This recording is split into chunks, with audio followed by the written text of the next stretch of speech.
welcome back to another episode of the Guaranteed Analysis. Today, we're going to talk about pet food labels, something I think every pet guardian struggles with Oh, yeah. when trying to decide what do I feed my pet is how the heck do I even interpret this thing and where to begin? Vet professionals struggle with it Oh, right. because, Yeah, it's hard, it is right? hard. Yeah, And as you'll learn, there's information that's included on the bag that is really not necessarily helpful. And we're going to help debunk that for exactly. And tell everyone you why today. it's there because there's a Yeah. reason why it's there. Like, there's a Yes. reason why pet food labels are the way they are. It's not Yep. just because Big Brother wants to make it harder for us. No. Like, there's a reason. Yeah. Yeah. I just got back from the American Association of Feline Practitioners, which is now known as the Feline AVMA conference this past weekend. It was Oh, really awesome. that's Um, fun. yeah, it was really fun. A pet food company actually paid me to sit in their booth and answer non-branded nutrition questions, which was Whoa. absolutely incredible. I mean, the fact that they would value bringing Yeah. that kind of education and non-branded advice to have, Yeah. and they have two nutritionists that work for them. They just also wanted, they wanted me to be there. And my friend was on maternity leave, so I was pinch hitting for her. And so it was fun. Ah. But what's really interesting, you guys will get a kick out of this, is I had this blazer on. So if you can't, if you're not watching us, it's a oversized blazer. I love it. I love it so much. It's by a very Cute. ethical women-run company. Thank you. Yeah, I love it. Blazers are my love language.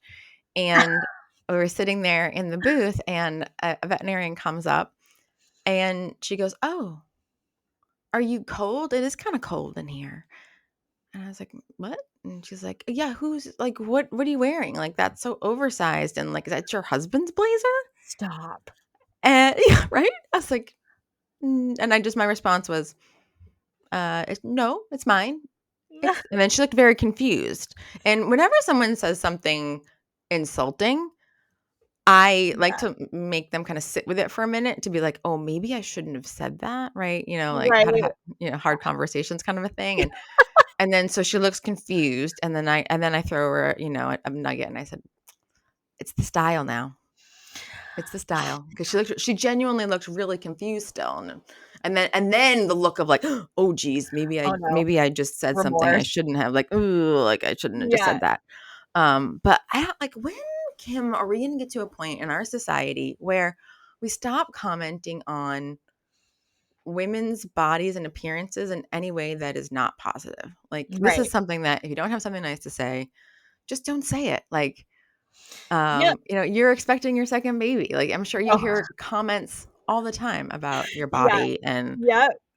nobody needs to be commenting. I used to hear all the time, like, "Oh, you having twins?" or, Yeah. Especially early on because I popped so soon. yeah. I was, like, 5 months pregnant, and I was at Tim Hortons, and she's like, "Oh," like, I don't mind when people are like, "Oh, you're pregnant," like, that doesn't bother me, but she was like, "So are you, like, about to give birth?" And I was like, "No." I know. So I would just Like, love for us, just in general, as a society, to just all agree, if we don't have something nice to say about a woman's appearance, or man's, like, just or anybody's, even non-binary, whoever, man, woman, anyone's non-binary. appearance, like, Right. Just don't say anything about anyone's appearance that isn't positive, and Right. maybe pause and think before saying something. It didn't offend me. Like, Yeah. I could have cared less, and I don't care. Like, it is oversized. It is a look. It's what I like to wear. I don't care if people like it or Right. don't. So it's not like it offended me or hurt me, or I thought it was funny. Everybody sitting in the booth did too. They're like, "Did she just insult your style?" I was like, Ooh. maybe she did. I don't care, but Right. but just Oh, in general, like, maybe just I just yeah, like, don't. you know, Yeah, just don't. stay away from the, If like, you don't comment like on it, just appearance. don't say anything about it, right? Yeah, Like, and like, and I know general some people, it's, appearances. like, well-meaning, and there's generational things sometimes, Yeah, like, I like you that get generosity of assumptions, Kim. That was really nice. But I would sorry. also go so far as to say, like, I know look, most of the time it's not always, like, it is misplaced, and it is not nice. yeah, like, I would, Um, like, learn, like, let's do better. Like, let's all do better. Let's all be willing to open and learn, no yes. matter what generation we're in or how ingrained it is Yeah. in our culture and society. Like, let's just stop making comments that are not positive about people's appearances, man, woman, Fair. child, I everyone. agree. There's too Um, much focus on appearance. Yes, unless you're in your veterinary office and your pet is overweight, in which case then it's okay to talk Right, about exactly. yeah, right, like, in Don't a shy vet's away office. from that one. Yes, Don't just say exactly, nothing because you don't wanna offend the other person. and that's how we're Um, gonna shift into pet food labels. yes. So pet food labels are so tricky. They are labeled the way they are for a reason. They are a legal document. They have to contain very specific language and very specific verbiage, and there are things that are labeled in specific ways. Um, so they are the way they are. However, it's really confusing for consumers and for pet guardians because the way that pet food is labeled is different from the way human food is labeled. And I wish that we would just like agree to just label them similarly and follow Yeah, the same rules, because then I think it would be a lot easier for that to happen. and helpful. Like, Exactly. Yeah. So navigating this world is why don't you take it from here and tell yeah, us? Start with like what's legally required to be on the bag or on yeah. the can. Yep. So, there's usually 2 sides of the bag. We'll talk about the bag right now, because all this stuff does have to be included on a can, but those are typically circular, so there's no front or back. So on the front of the bag, what is legally required is 3 different things. They have to put on the product name and brand name or some sort of unique identifier. So who are they really? The other thing they have to put is the quantity of what's in it. So the product weight or the liquid measure of it. So like ounces or milliliters, or a count of some sort, depending upon what it is. So, if it's kibble versus pate or whatever, it's going to have a different measurement, but they have to put how much is in that physical bag. And then the other thing they have to put on the front of the bag is who is it feeding? What species? Is it a dog food, a cat food, a gerbil food? Um, so those are the things that you're going to see on the front of the bag and are legally required to be there. Then they're going to put whatever other, beautiful marking in their label, or their logo, and everything is probably going to be on the front as well. And then the back panel is where I find the most issues come from because the first thing that people are going to kind of look for, that has to legally be there, is the guaranteed analysis, which is our namesake. Yep. um, and the guaranteed analysis is a piece of information that is trying to give you specific amounts of nutrients. So I'll just go into kind of what those are. So they have to put the minimum amount of crude protein. So crude protein means the total protein. They have to put the minimum percentage of crude fat. And this is by weight, I believe, right, Danielle? It is by percentage, which Of is in of like if you think of it like in 100 grams of product, that's the easiest way Yeah, of okay. thinking it. So in Right. like 100, if you have 100 grams of the pet food sitting in front of you, The what percentage, yeah. percentage of that is fat? What is protein? That's Right. the easiest way to think about Great. it, I Yeah, think. perfect. They also have to put a maximum crude fat if they claim on their label anywhere that the product is lean or low fat. So if they don't claim that it's lean or low fat, they don't need to include the maximum fat. Um, but if they do, then that has to be included as well. And then the next is maximum percent of crude fiber, and then the maximum percent of moisture. Uh, and so those are kind of where people get a little bit confused, because they start trying to compare diets using those values, and we'll go into why they're not accurate, um, in a bit. And then so ranges of these values cannot be used because they would be non-compliant. So they can't say, there's a minimum of 35 to 40% fat. It has to be a solid number. Um, and then the other thing that needs to be included is ingredients that are listed. They have to be listed in descending order from weight. So the heaviest ingredient in the total food has to be listed first. Then whatever by weight is next is going to be the next ingredient, and so on and so forth, all the way down to the last ingredient. And this is kind of an interesting place. You will see some companies do what's called ingredient splitting. so that it kind of looks more appealing to people who are ingredient Shopping, aware or ingredient shopping. Yes. which So, is probably 80% of the pet guardians out there. yeah. That's what most people have been Yeah. taught to emphasize. Yes. And so this is something like, what's a good example of this? Um, Breaking down of an ingredient that has, like, maybe it's like, oh, what? Chicken, they break it down into like meal versus meat or something like that. Is that, I don't know. Yeah, yeah, or even, they'll split it up and they'll, they use like multiple sources of protein in there. It's just they Mhm. know that the public is looking for has been conditioned by the Yeah. influencers to look for meat, meat, meat, meat, meat, meat first, and that means it's a good product. Like, no, Yeah. actually, and that's hopefully the point that we're making here. What we'll take away from this is don't use the ingredient list as the You're main. determinant for Yeah. the quality of a food. Like, Yeah. really only use it if your pet is allergic to certain ingredients to avoid them. Yeah. Um, but not as a way to say this is a good food or a bad food, or I like this food. Like, the ingredients are just the ingredients. They're not good or bad. They're just there. But companies have gotten smart because there's been so much misinformation to emphasize like you want protein in the diet, and Yeah. so they'll do things, or they'll also do things like another example of ingredient splitting is um, some companies.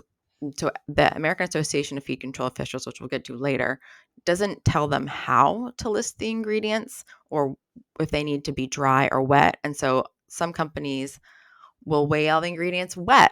And then, Right. so chicken then looks artificially heavier because it's right, it's heavier than some of the other meals or meats or any of the other ingredients that they're using. So then, Right. whoop, here comes the chicken up to the top of the ingredient list versus, we had talked about the big three in the last episode being Hill's Purina, Royal Canin, and all of those companies that are very like fact-based and scientific and consistent, and they try to be transparent. They'll all kind of like put all the ingredients on the same level. So like they'll Right. usually dry them all down first so they're Yeah. all consistent, and then weigh them like as they're about to go into the extruder or as they're about to go into the canner or whatnot, so that it's all the same weight and you're comparing apples to apples and oranges to oranges. But then guess what happens? You remove the moisture from the chicken or the meat, the protein, oh, It's maybe lower on now the it list. drifts down, right? Like it Yeah. goes down Yep. to this third or fourth. Yeah.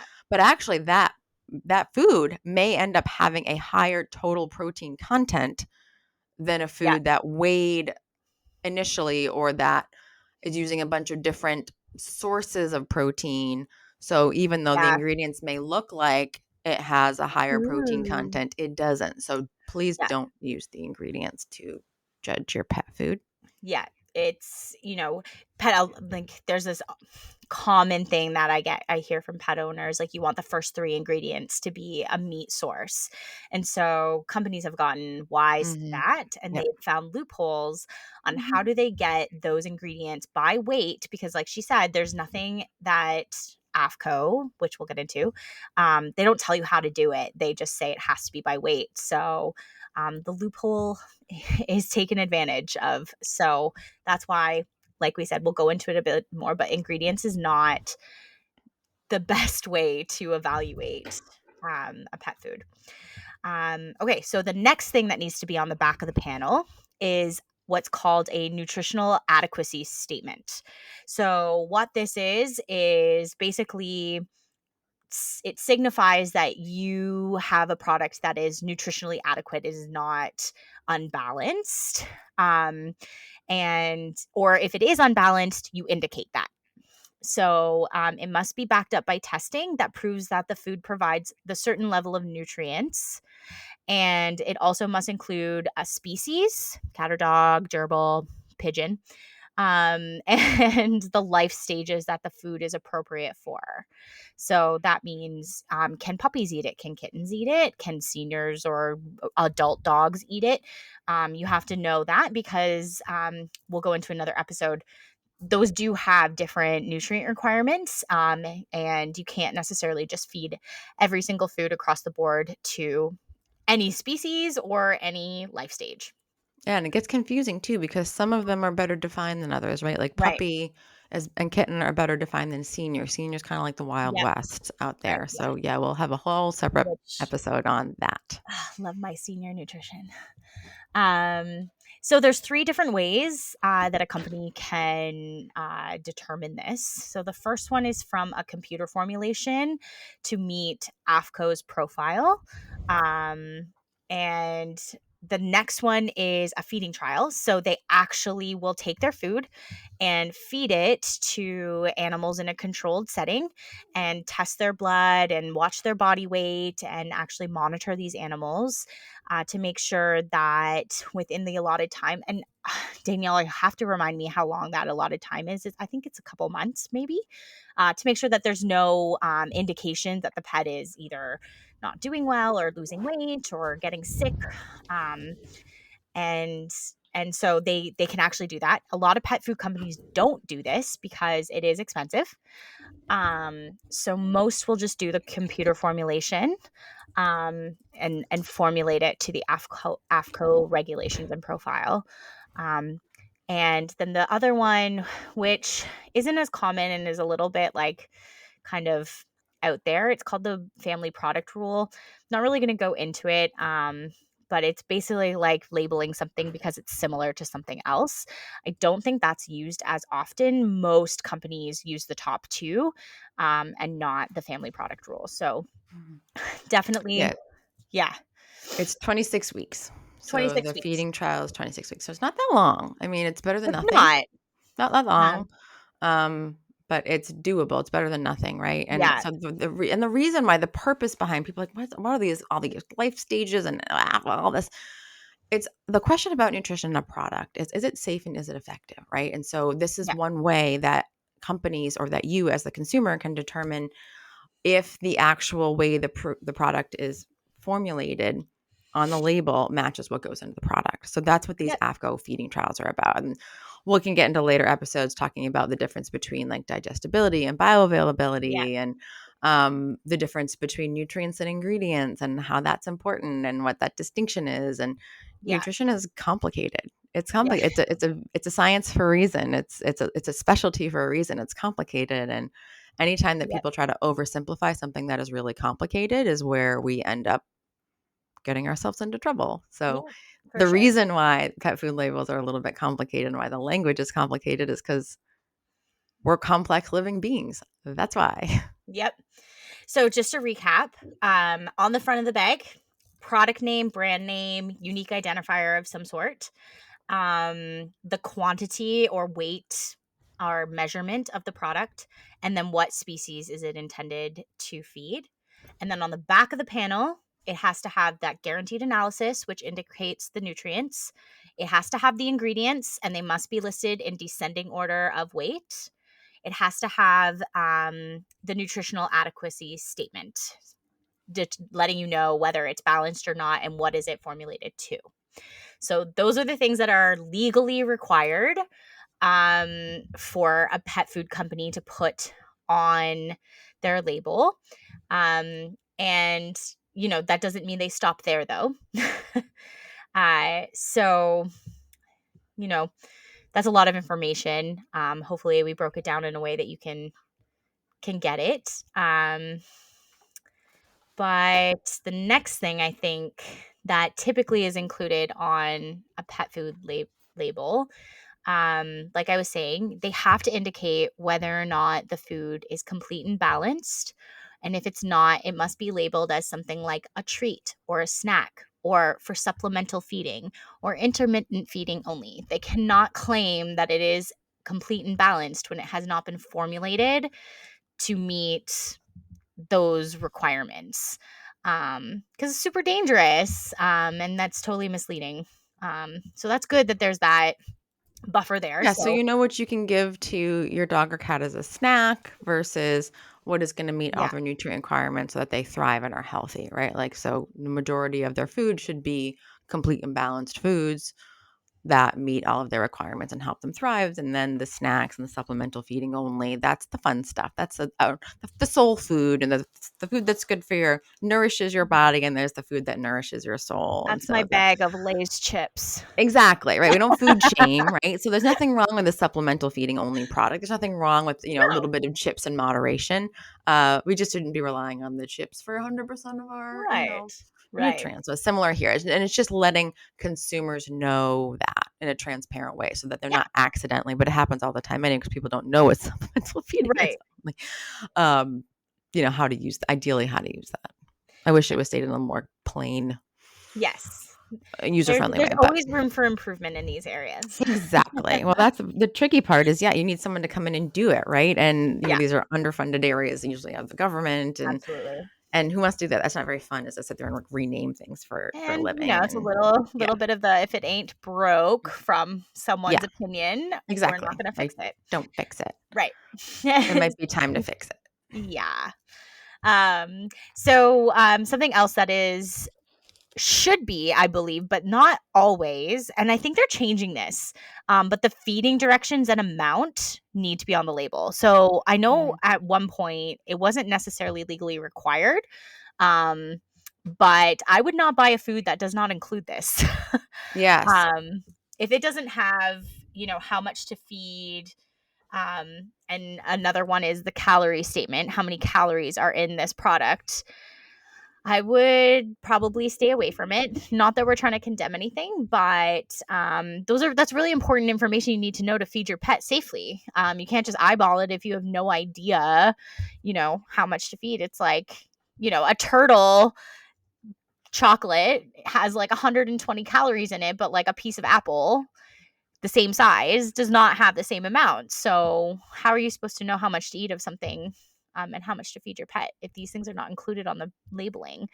Um, Exactly. And also to kind of take that with a grain of salt, right? Like it should be there. It's helpful information. It's a starting point. And that's yep. what I, like to emphasize, is that for pet guardians to use it as a starting point. Ideally, I would like veterinary professionals to not even pay attention to it and to give more specific tailored advice for the individual pet. Yes.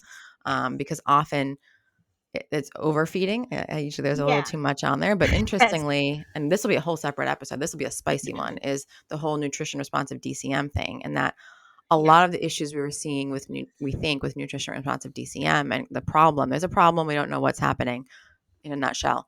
But a lot of the times people are not feeding the food correctly. They're underfeeding the food. So they're not feeding the nutrients that the animal is supposed to be getting.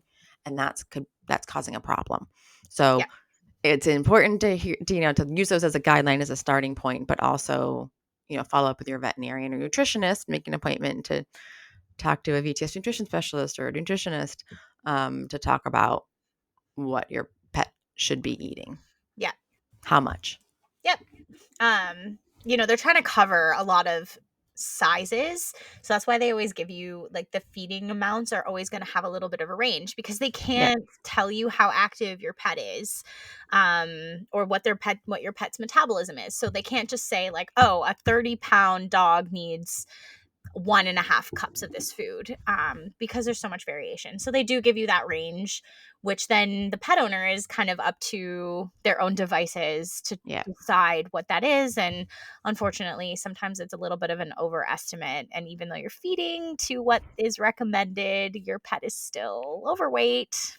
And they're telling you it's safe, right? But this should be. That's the other thing. Is like, Yes. should be. If the company is good and trustworthy and does quality control and knows what they're doing and is a qualified formulator and a scientist and veterinary nutritionist and all the team behind it, ideally that feeding guide should be telling you the safe range, Yes. right? Like if you feed within this amount, your pet will be receiving all the nutrients that they need to Yes. thrive and do well. Yep. Not all of them do, but that's why there is a range. Because we're like, why is a range? Why don't they just tell you? Why isn't it more specific? It's like, well, they're trying to cover a lot of ground here and use it as a Yeah. starting point. Yep. It is a starting point. But if you're Um, also feeding under it and you're finding that your pet needs less of that food to stay in an ideal body weight, please, please, please go talk to your veterinary nutritionist or your veterinarian about getting on a weight loss food or a food that is formulated to be a little bit more nutrient dense so that you can feed less of it and less yep. calories to maintain an ideal body weight while still meeting all of your pet's essential nutrients so they don't get sick. Yep. So I just looked it up, and actually the feeding amounts and directions and calorie statement do now need to be included on the back Yes, I panel. believe they do. Yeah, Yeah. they do. And then the other thing that needs to be included on the back panel, is the manufacturer's name and address. So who manufactured this and where are they located? You do not have to include a phone number, but it's kind of important if you do, because It's then just a big red flag if it isn't. If yeah, there's no way to get in contact with that company, that's a huge red totally. flag. Don't feed it. Like, how are you supposed to contact those Yeah. people if something happens? And so again, like we said, there's a couple red flags in here, Mhm. um, that if they don't include this, then I wouldn't buy it. But yeah, so you And want also when you some reach sort of out to that company, you want someone responsive that can answer your questions. And I yes, would even take it a step further. It drives me bananas when the company doesn't have somebody that is a scientific professional or in the nutrition field that right. can answer questions. And I'll even say like, hey, because when you call or you email, you're getting the customer service person, which is great. That's a wonderful place to start. Um, they need to have somebody that a veterinarian or nutritionist can get essential pieces of information from in a way that is quick. So if Yeah. they don't have that, that is also a big red flag for me, and I wouldn't feed it. No, same. Um, yeah. Yeah, they don't have to include the phone number, but it's really important because if you have questions, you want to be able to do that. Mhm. So, I'm going to recap this one more time because I think we need to edit out that other one. So front of the bag is product and brand name or unique identifier, quantity in terms of weight, liquid measure, count, and then intended species, cat, dog, gerbil, pigeon, whatever. The back panel needs to include the guaranteed analysis, so the specific amounts of nutrients. It has to include the ingredients, and they must be listed in descending order by weight. It has to have the nutritional adequacy statement. So, um, whichever way they back it up, whether it's the AFCO profile or the feeding trial, it must indicate that. If it is not complete and balanced, they must indicate that it's a treat or snack or something that is for intermittent feeding only. They need to include the feeding directions and amount. The manufacturer's name and address needs to be required. Needs to be put on it. Sorry, is required, but the phone number is not, and it has to have a calorie statement. So these are all the legal things that they have to include. Um, so some of them are really helpful, like the feeding amounts, a good starting point. The calorie statement is really important. A phone number, ideally, and some of them are a little bit confusing. Mhm. For All right. sure, for sure. Next, we'll move into content claims, and I feel like this is where we can really get in the weeds, and it gets if we weren't confused I already, we're know. about to get confusing now, but Yeah. let's bear with us. I think we'll be able to break it down in a way that's And understandable. and these are So things that are like the marketing ploys that pet food companies kind of use, the verbiage, to try and grasp your attention and make it seem like their product is superior. mhm. So it can get a little bit confusing because there's so much subjectivity that surrounds these claims. And so we're gonna highlight them for you. So Yeah. take it away. And I think it's important to talk like zoom out a little bit too and talk about like where does this come from, right? Like Right, where right, do all yeah. these definitions come from? This comes here. If anybody's watching at home, it comes from the American Association of Feed Control Officials, and this is the American version of people who are involved in the pet food industry coming together and putting together a panel and saying not only what nutrients do pets need based on the evidence that we have, but how should that food be labeled in a way? And the whole goal of AFCO is it's supposed to be safety and Yes. consistency and quality and like how to help consumers and cats and dogs at the end of the day. How do we know that they're going to be eating a consistent product? And so that's what AFCO is. AFCO gets a lot of flack.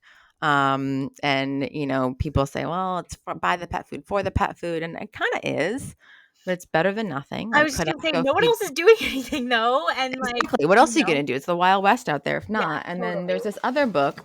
This is the NRC, the Nutrient Requirements of Dogs and Cats.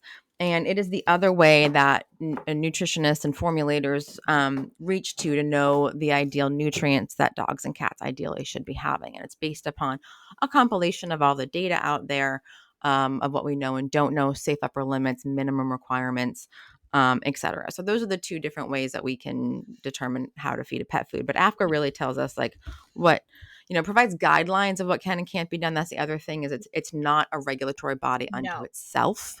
They just provide guidelines, they're not and gonna then come it's up after anybody. to the The FDA, the FDA. USDA, and mostly the state to Yeah. um to regulate. They're the regulators. APCO puts out the recommendations, the states regulate. That's like, now we see all of a sudden with the questions from for pet food companies, and we think like, oh, WASAVA compliant, or Yeah. WASAVA, like WASAVA is not a governing body. It's the WASAVA recommendations. And Like, these are the WASAVA. AFCO recommendations. Yeah, yeah. WASAVA stands for the World Small Animal Veterinary Association. Yes, thank you. There are some good questions they have that are good. Again, a good starting point. They're not like everything that you should be using to get Yeah. information about what's a good pet food company, but it's a good starting point.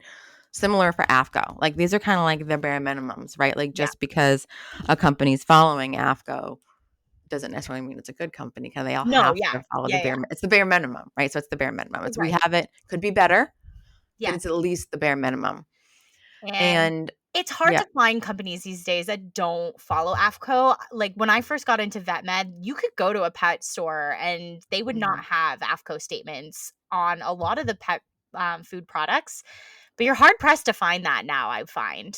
Yeah, and I think the Um, states, to that point, the states have done a good job, yeah. right? And cracking down and enforcing that, Yep. and protecting the consumer, right? That's what this is for. It's not to make life more difficult or intentionally be confusing, or No. it's not the big business out to get the little guy. Like, it truly is meant to help be Helpful. safe, yeah, and Yeah. helpful, like help keep us Yep. safe and help keep our pets safe. That's the purpose of it. So to It, that point, I think that's, hey, it's working. It may not be yeah. perfect, No, and yep. but No, it's working. Like, it's working some way. There's room for improvement, like anything else. There's room for improvement, but hey, it's working. yeah. So some of the content claims and the marketing words that can be really confusing in their meanings. There are ways to describe the pet food and how it's made, where if it's got 100% of the meat in there, like 100% of the beef, it's 100% beef rule, meaning there's nothing else in there, therefore it's unbalanced. The 25% rule in AFCO, meaning that there's a qualifier like formula, ingredient, or recipe in the names. And that just means if you see those words, if you see a qualifier type word, then the ingredient must equal at least 25% of the diet.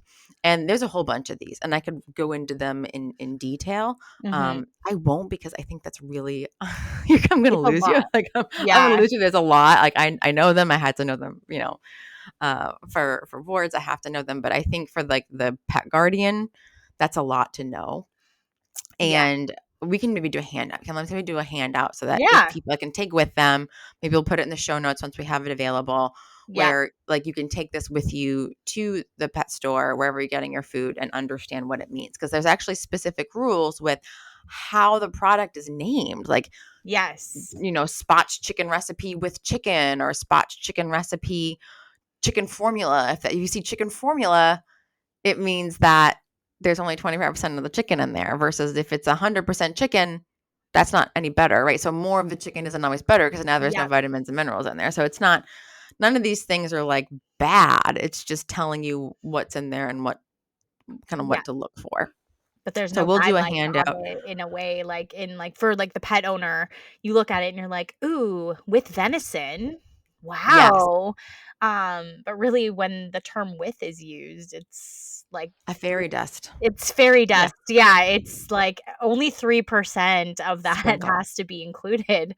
Yep. Um, so yeah, it's really, really confusing. Yeah, So and I don't like it when people, like, we joke, and I said like fairy dust, and yeah. but I also don't like when people are like, see, this is the reason why it's so terrible. It's like, no, because sometimes people can't afford the 100% meat diet, right? No. And they need to know, and they have a right to know what is and isn't in their food. But at the end of the day, is if it's a complete imbalance and there's digestibility trials and there's feeding trials with it, Yeah. then it's a decent quality food. It's a Right. reasonable quality food. And if somebody can't afford some of the more premium diets that are out there, that's okay. That doesn't mean they're a bad pet owner. It doesn't mean they don't deserve to have a pet. And I hate Right. the fear mongering and the shaming that can come along with food. Yes, like, I don't eat organic, like, I mean, I would love to, but I don't. Does that mean that my credibility as a nutritionist is, like, bad or yours is bad because we don't eat organic or whatever? It's the same kind of idea, like, just because I don't feed, the premium quality dog food doesn't mean that I'm not giving my pet what they need to be healthy, and safe. So same total idea, like, good Yeah. point. Yeah. It's not, these qualifiers aren't in there. Yes, sometimes those content claims are used and qualifiers are used the companies twist them and use them for marketing. But that's just why being an educated consumer is important and Yeah. knowing what these words mean and having access to this information. This is why we're here. Well, we're going to put the handouts out so that you Yeah. know what this stuff means and that it's not in there to be at least AFCO didn't put it in there to be intentionally misleading or confusing. Companies are twisting it, but we can't control, can't control other people's actions and emotions. We can just help give you the good information. Natural, Right. this is probably the one that I have the biggest, strongest feelings about, and I'm going to force myself to keep this, to 30 seconds or less, or I let me say a know. minute or less, because I could Yeah, I could take natural. I I'll think you and time I you. both could. And yeah, please time me and tell me if I'm taking too long, because we can make this a whole podcast episode I unto know. itself and the natural washing and greenwashing that is happening in pet food. Same thing that's happening in human skincare. There's a lot of parallels between skincare and pet nutrition. Mhm. And also human, I mean, obviously human nutrition, but I find it really fascinating, all the parallels between skincare and pet food. So natural is actually defined.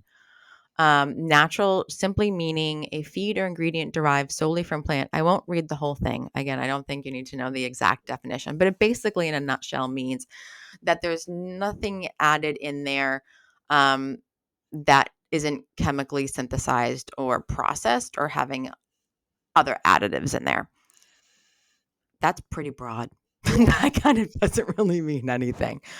People have a preconceived notion of what it means to feed natural, what natural means, and people like the sound of it. And it's kind of like an appeal to nature fallacy or Definitely. appeal to emotion fallacy. And we talk about like logical fallacies and critical thinking, um, and that it's marketing. People want the natural; they want to see it in there, but it's got a pretty loose definition, and Yeah. it's definitely kind It of weaponized and used Yes. to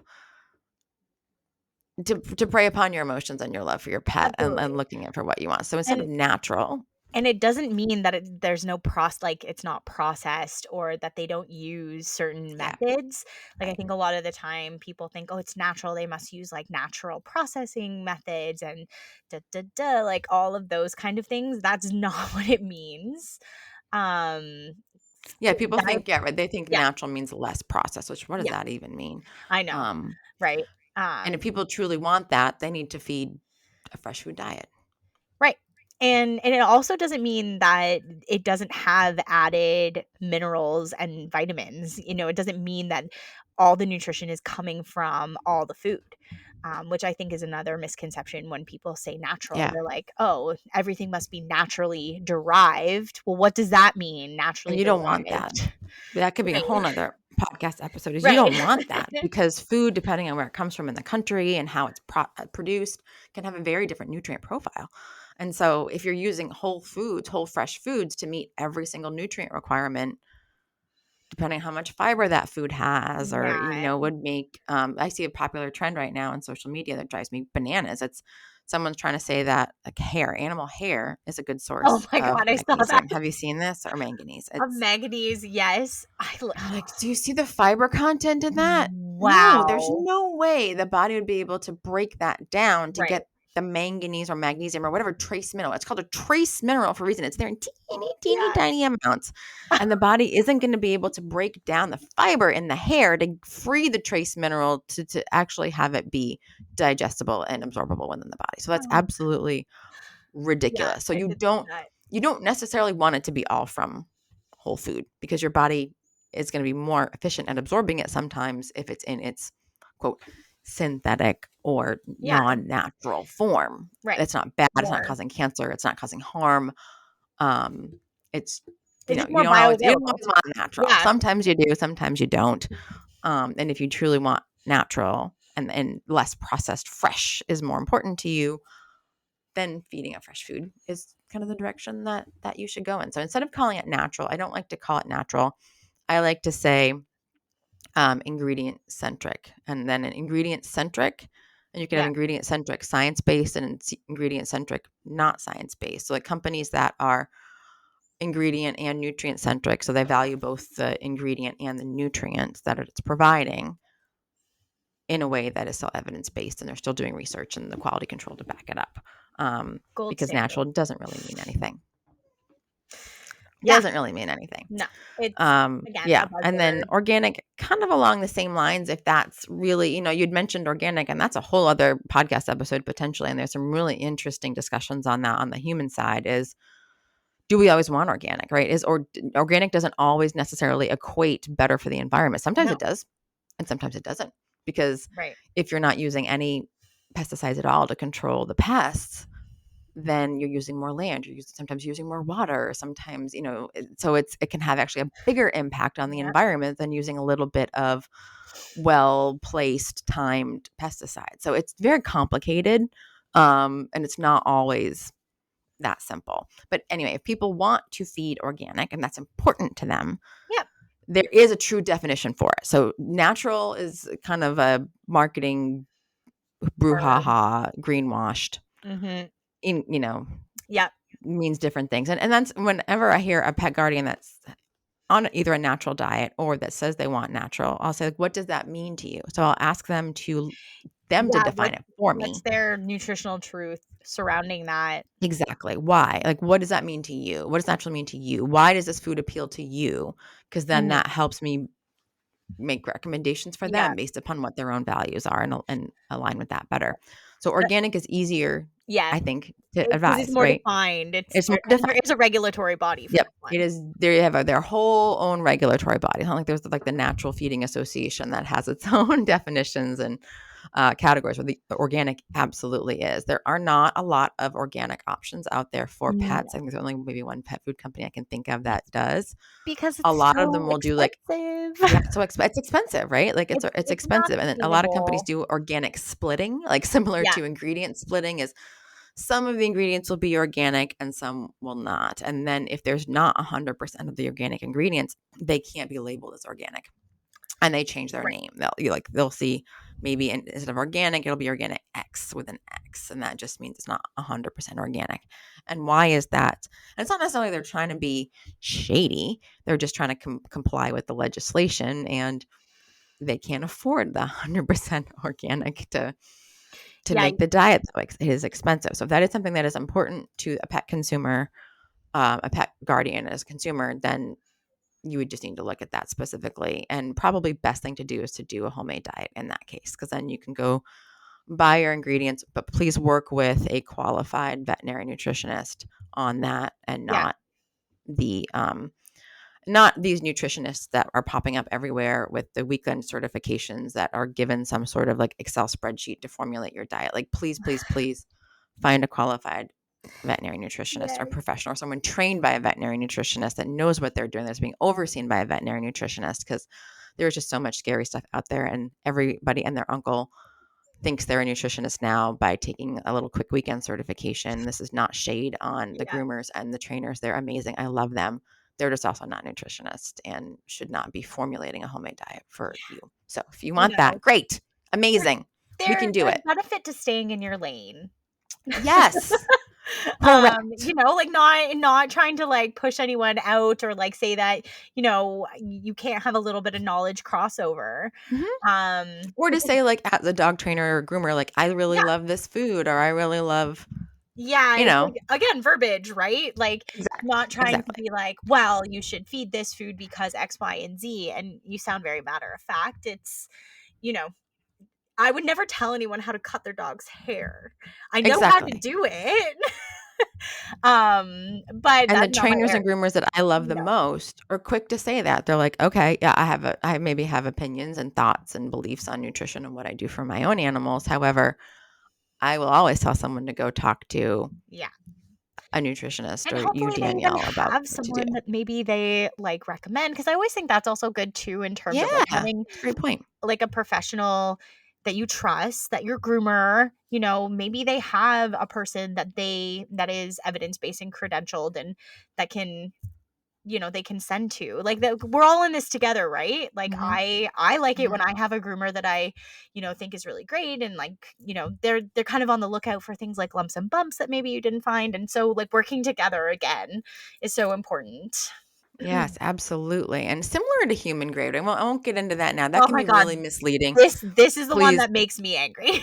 yeah, please don't use that as something that you want, because technically, by the time a food leaves the human, supply Realm. chain and is Yeah. intended to be used for animals, the company technically is not supposed to say that it's human grade. Now, some pet companies have advocated for that, and the reason why is that they wanted to, separate themselves out as being like extra, like going above and beyond kind of what the average is. But there's whole like issues and limitations with that. And we'll talk about more this with this. We'll do a whole episode on the environmental sustainability of pet foods and like Yeah. digestibility and bioavailability and why that's important. But yeah, I think I don't like to see human grade. And actually I want to can it. I want to get rid of human grade. I think Kim, you'll I be on this. Ready? Are you ready for this? Yes. I'm trying to get companies that I work with now because I also do some independent consulting for companies. Anybody that uses this, I'm trying to get them to drop it and use companion grade because animals are better than people and deserve better.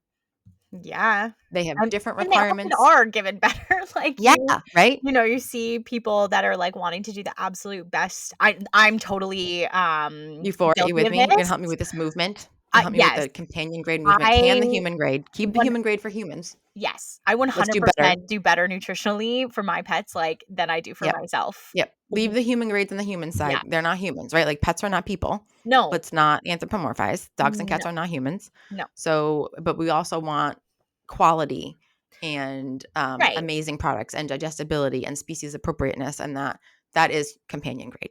Right. And I understand the, like, drive for pet food companies to want to say something like this because Yes. a lot of the time what they're trying to communicate is that their processing, their ingredient deck, their whatever is coming from a place that you would want to feed yourself. Hmm. And they're trying to show you that they're putting more effort into the quality of their food, that they care about your pet. And unfortunately, they've just picked this word that has, I think, really been misconstrued in a way. Hmm. Like it's almost like if people, like, what does it mean? Like, do you think that if it's not good quality food, like, what do you think it's rotting? Like, if it's not human Yeah. grade, do you think this is, like, Yeah. rotting I food think it that people comes are from the putting into these pet whole food, like, into your pet food? yeah. Like, There's this no. whole that, and this actually leads perfectly into like byproduct and meals and all that. And that in the pet food industry, a lot of the ingredients come from the like byproducts of the human world.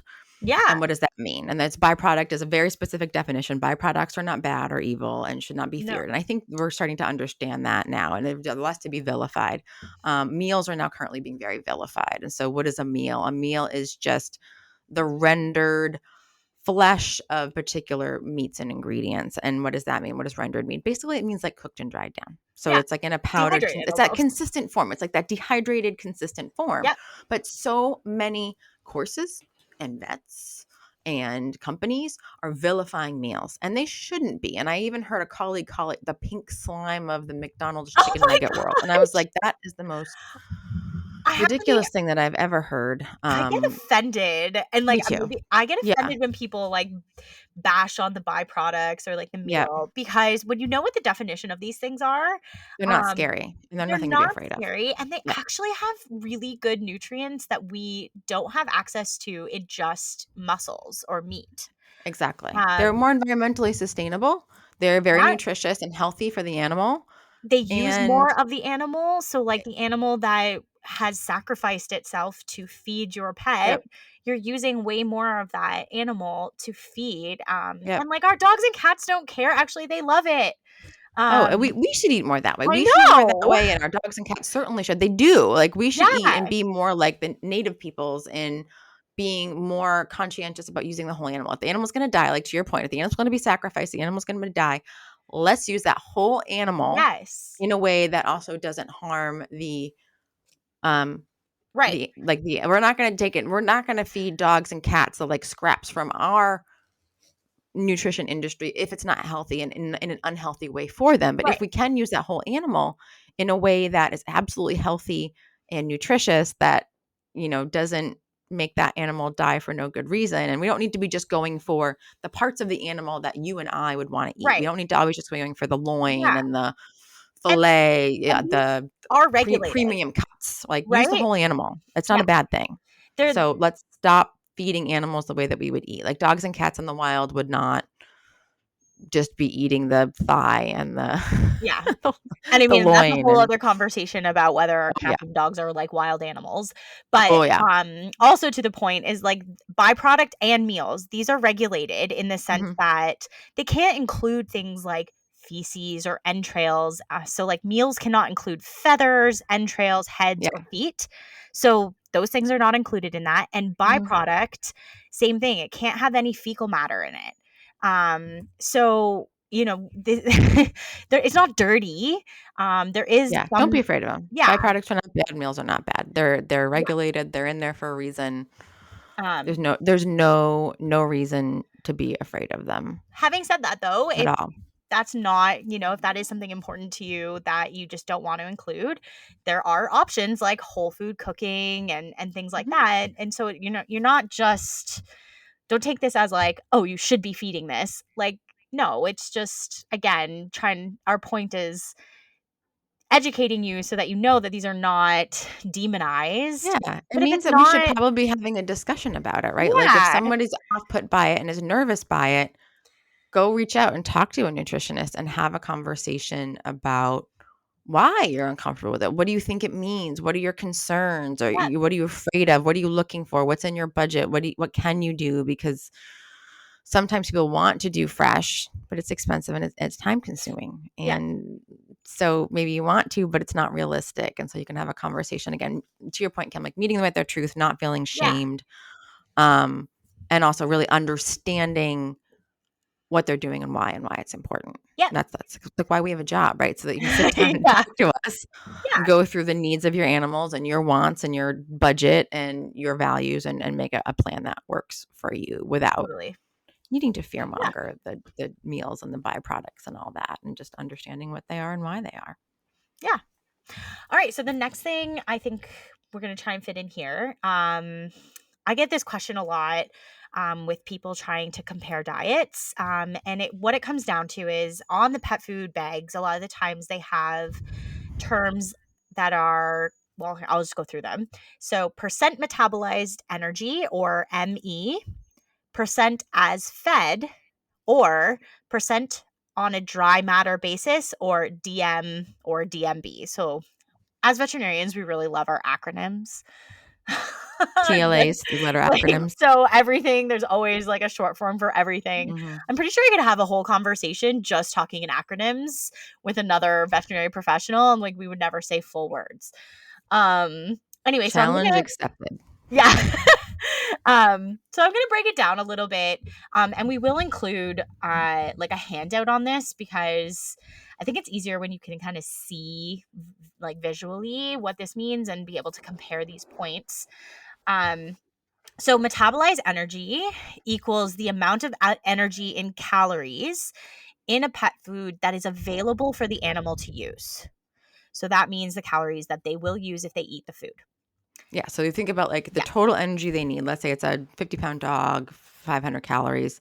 How much of those calories is protein? How much of that percentage wise is fat? How much is carbs? Because energy only comes from three places, right? Only comes from Yep. protein, fat, carb. So what percentage, how are those split up in the diet?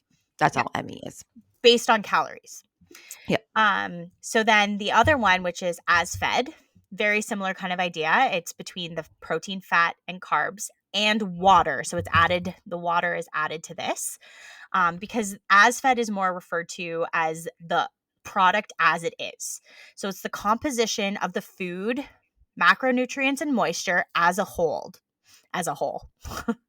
So it's basically protein plus fat plus carbs plus water equals 100%. So it will often label, 30% protein and then so on and so forth.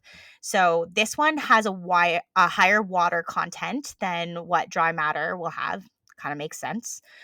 Which also can mean that the nutrients are a little bit diluted out in a different in a way. So It's like gross revenue. So for any yeah, business people, yes, it's like the total amount of everything in that food. So like you take the whole yes, amount of that food, how as much of is. it. Yes, all as it is, sitting in Yeah, front of you, as it's being fed to the pet, what percentage is protein, fat, carbs, water? yeah. And the problem with this is because the water, the car, everything weighs a little bit different and is different. It's very difficult to compare diets on an as fed basis. Yes, you I can't. mean, I'm going to say this, but You shouldn't. in You can if you essence, want to. it's You shouldn't. completely inaccurate and there's Yep. no point in doing it. Mhm. And so, yeah, dry matter basis is a little bit more accurate because the water has been removed and because water has no nutritional value technically. You're not getting, any protein or fat or carbs from water. This is a little bit more accurate. So it's the percent of nutrients in the food once the water has been removed. And still not perfect, but that's the one that if you are trying to compare diets without the help of a nutritionist or whatever, that will be a little bit more accurate, but still not great. The best way to do it, and unfortunately, this isn't, some pet food companies are doing a lot better with this, but it's Yeah, not they always should have it. available. Yeah. Is grams or milligrams per 1,000 or 100 kilocalories. So we're basically measuring nutrients based on the animal's energy requirements because that's how we feed animals, right? Mhm. We don't feed them like you don't go, oh, every dog that weighs 100 pounds needs 100 grams of food across the board. No, you decide or no, you calculate how many calories that 100-pound dog needs based on its lifestyle or whatever. And then you feed it that many calories. So, the best way to compare foods is how much protein, fat, carbs, even macro and micronutrients, like calcium or manganese, um, and that's the best way to compare diets because you're using a uniform unit, which is the 1,000 kilocalories or 100 kilocalories across the board. So it's on an equal playing field. Mhm. And so a complete and balanced diet will meet the pet's nutritional needs if the animal is being fed to their energy requirements. So if you're feeding the animal appropriately calorically, these balanced diets, they should be getting their nutrients that they need to be strong and healthy. Yeah, Um, ideally. That's yeah, where our ideally. digestibility and bioavailability is coming. Like Yeah, right. is what's on paper matching. But at least if companies don't have this, it's kind of a red flag. We can do the math, right? Like Kim, you and Yeah, I can like do the yeah, math to go from as fed all the way down to grams per thousand calories. But usually that's a red flag to me because then if a company doesn't have that information, it means that they're not sending their food out to be right. analyzed. So they have a formula. Like they Yeah, should know it. It should be complete and balanced to usually AFCO if you're buying it or NRC or something. They need to be comparing it to something. So they should have those values available and it should be available in this form. So they should have like what it's formulated to yeah, and they should be sending it out for independent third party analysis to validated labs to ensure that how it's formulated is actually what's happening Yeah. after all the processing is done. But I find too, like there's companies now that when I go and like click on their website and go to their nutrient profiles, they include this. Yes, which Like, is incredible. wait, Yeah, it's yeah, it's awesome. so much Yeah. better. It used to be that you'd have to call them, request it. Some companies would give you a hard time and not want to give it to you. Mhm. It's And proprietary. That's my biggest turnoff too. Is the company tells me that kind of information is proprietary. right, it's not.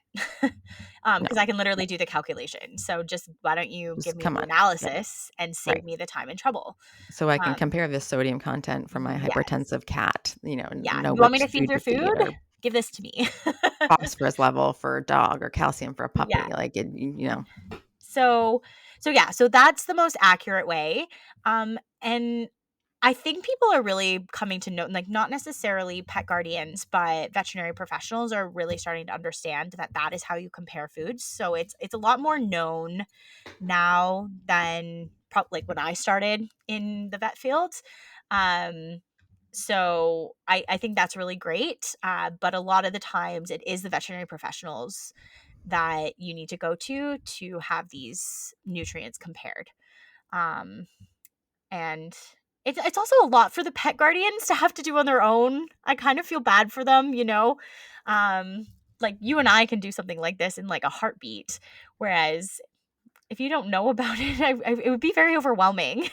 yes, right. So, yeah, Yeah. go to your vet professionals and hopefully, you know, if they know how to compare these diets in this way, they know what these things mean, and they can help you out. And vet professionals, if you don't know, I don't know, reach out to us or something Yeah, because we'll help you. we can Yeah. educate you and help you, you know, understand it a little bit better. Yeah, take my course. That'll teach There you. you go. There you Yeah, go. there you go. Shameless plug. Yeah, so takeaway, this is been a lot of information, Yeah, and if it's overwhelming, it kind of is. Like, yeah, it's an it is. overwhelming It's topic. overwhelming. We'll hopefully have a handout for you to take with you to the store to help navigate through all that.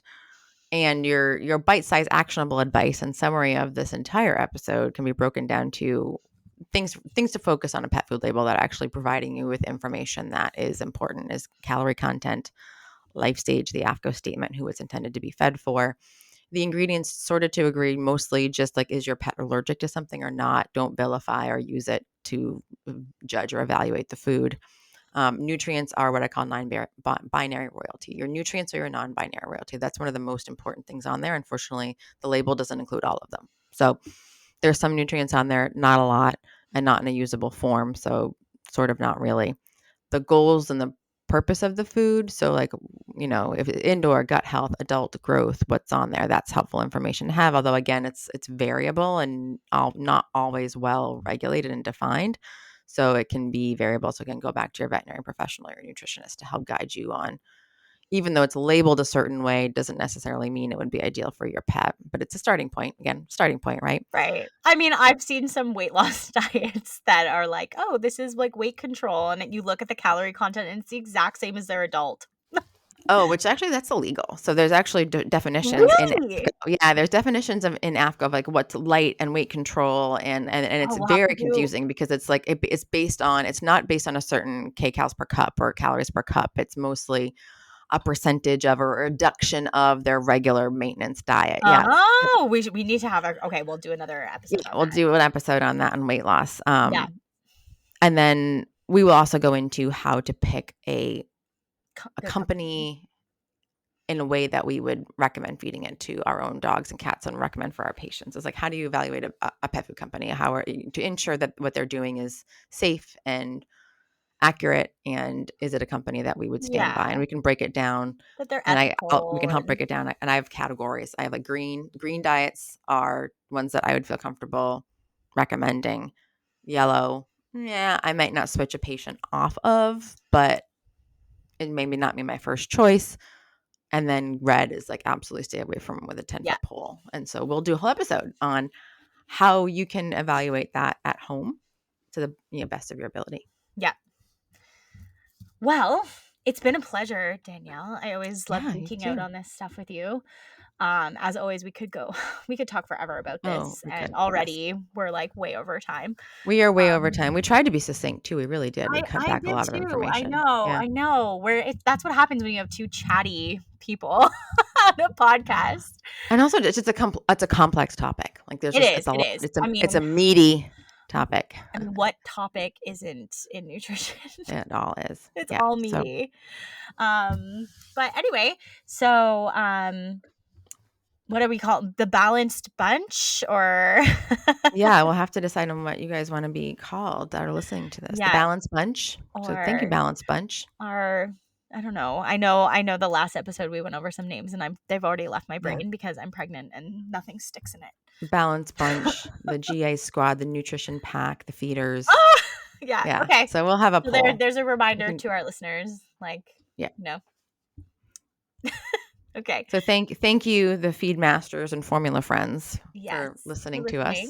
us. Hopefully you got something valuable out of this. We'll Check see out you our next show episode. notes for our handouts, and we'll also kind of like list, since these things are so dense, we'll list, if you want to fast forward or whatever, where things are, and what we talk about at certain times.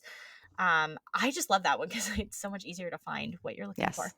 And until next time, we need a slogan, like a sign off phrase too. Yeah. We'll catch you later, I guess. We'll catch you on the flip side. We'll catch you in Catch the you next on the episode. flip side. Yeah.